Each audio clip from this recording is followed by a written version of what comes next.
Vídeo nós vamos falar sobre os geradores, que é um assunto da física que estuda aqueles dispositivos que têm a função de fornecer energia para o circuito.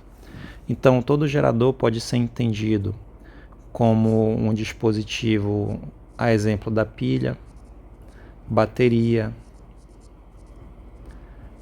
painel solar.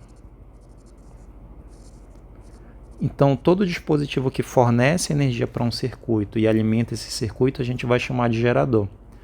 Todo gerador tem uma representação física. Se a gente for pegar aqui uma pilha, por exemplo, e usar a representação física do gerador, todo gerador tem internamente uma produção de energia, que a gente chama de força eletromotriz, representada aqui pelo epsilon.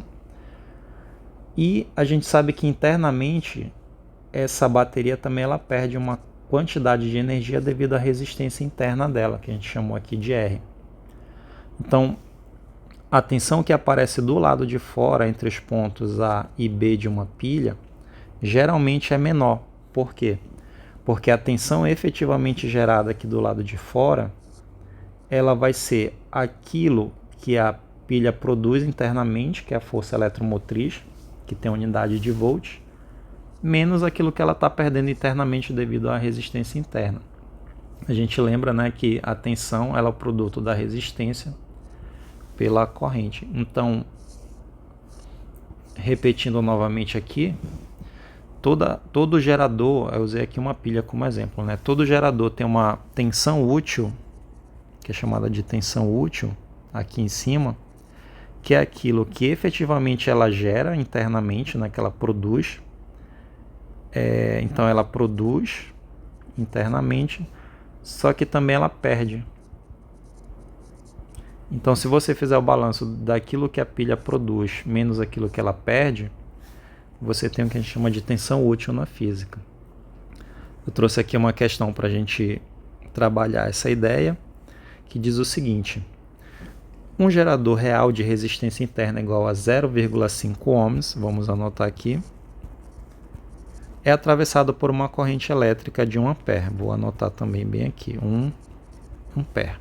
Sabendo que a força eletromotriz desse gerador é igual a 10 volts, então anotemos aqui também 10 volts, determine a tensão útil. Essa tensão útil é aquilo que aparece do lado de fora da pilha.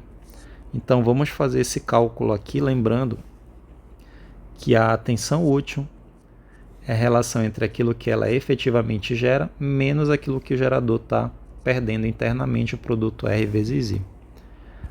Então nesse caso, fazendo algumas substituições simples, vamos colocar aqui a força eletromotriz, que é 10 volts, menos a resistência interna, que é 0,5, e a corrente elétrica é 1. A tensão vai ser 10 menos 0,5. Portanto, a nossa tensão que é jogada para o lado de fora da pilha é de 9,5 volts. Então, o que a gente entende aqui? Se a gente for desenhar a nossa pilha teria internamente dentro dela os 10 volts gerados pela força eletromotriz. Os 10 volts aqui dentro, menos, devido à resistência interna, pelo fato de ter uma resistência interna, ela perdeu meio volt. E aqui do lado de fora, entre os pontos A e B, nós vamos ter uma tensão, um balanço energético, né, entre 10 e 0,5. Ou seja, aqui do lado de fora nós teremos 9,5 volts. Aqui nessa segunda questão, a gente tem um esquema que mostra um gerador real de força eletromotriz E e resistência interna R. O gráfico mostra, é claro, aqui a gente não tem um gráfico, mas eu posso desenhar um rapidinho só para a gente resolver essa questão. Esse gráfico ele relaciona a tensão em volts com a corrente elétrica em amperes. Então vamos colocar aqui para esse gráfico valores, vamos colocar aqui um valor de 20 volts, aqui 0, e vamos colocar aqui um valor de 5 amperes de corrente. Bem, Então, nesse caso, se a gente estiver interessado em calcular a resistência interna desse gerador, utilizando esse gráfico que a gente acabou de criar, aqui a gente poderia fazer o seguinte. Primeira coisa, a gente vai pegar 2 pontos no gráfico que eles vão ser fundamentais para a gente resolver a questão. Vamos pegar esse ponto que eu vou chamar de ponto A e esse ponto aqui que eu vou chamar de ponto B. Aqui no ponto A, a gente vai ter para uma tensão de 20 volts, então vou chamar de tensão 1, para uma tensão de 20 volts, nós vamos ter aqui uma corrente relacionada de 0, uma corrente 1 de 0 amperes. No ponto B que a gente chamou aqui, para uma tensão de 0 volts, que é a tensão 2, nós vamos ter uma corrente 2 de 5 amperes. Com esses dados, a gente pode fazer o seguinte: a gente pode pegar a equação da força eletromotriz, que é esta daqui, e calcular primeiro para a tensão no ponto A. Então, para a tensão no ponto A, a gente vai ter aqui o seguinte, né? Para a tensão aqui no ponto A, que seria, chamei de 1 e 2, mas é A e B, tá, pessoal? Só corrige aí. A e B aqui, ó. Aqui é B, aqui é B, né?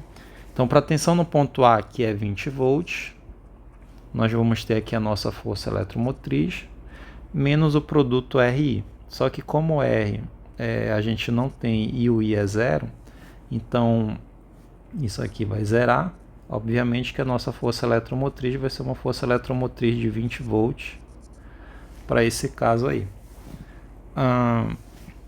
Para o ponto B, a gente pode calcular também a força eletromotriz usando essa relação RI. Então, no ponto B, como a tensão é 0 volts, a força eletromotriz que a gente achou é 20, a resistência interna não temos e a nova corrente é 5, a gente consegue descobrir, arrumando aqui a conta, que o R é igual a 20 sobre 5 e que, portanto, a resistência interna é de 4 ohms.